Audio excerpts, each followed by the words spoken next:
Hey everyone, I'm back. I'm back to making coaching videos and coaching in general, and I just wanted to say thank you for all the Patreon subscribers for supporting me. Let's get on with the video.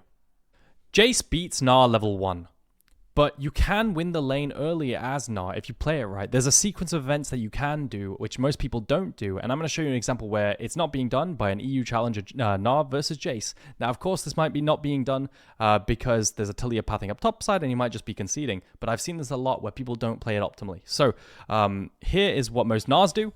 Most Gnars will let the wave crash in the middle and just concede, and here you're just going to start losing trades because Jace beats Gnar early. He outranges Gnar and does more damage. So even if you get a little bit of push, it doesn't matter. Jace will then get priority. But what if I told you there's a way to actually win the matchup early? You can get favorable trades and convert that into push, which most people don't do. So let me show you a mechanic and something that I don't ever see. What you're going to want to do here is, this is me. I restarted coaching, by the way. This is me coaching a Gnar player about how to beat the Jace matchup.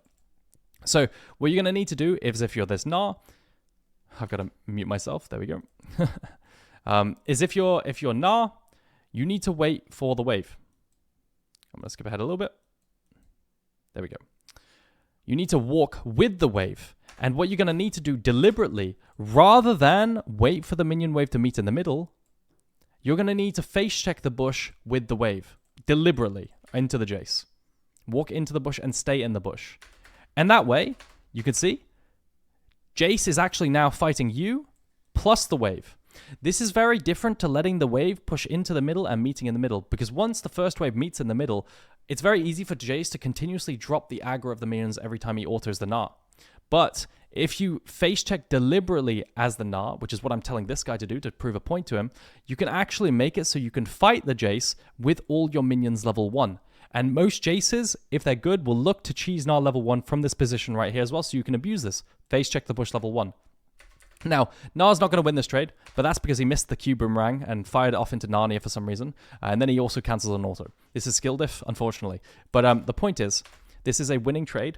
If he lands the Q and an auto attack here, it would be winning, and then he convert that into push, and so on. Now, there is counterplay to this. If you are the Jace, if you know the enemy Gnar is going to play it properly and walk into the bush with the minions, and then all 6 minions are actually going to attack the Jace as well and then lose the trade, Jace can actually start the lane here. And then, if Gnar face checks with the wave, Jace can auto-attack him without drawing aggro of all the minions.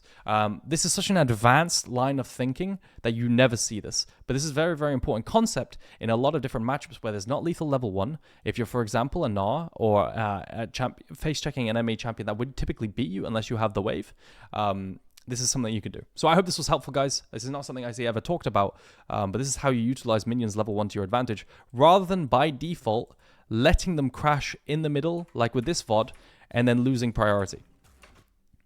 So, hope that was helpful.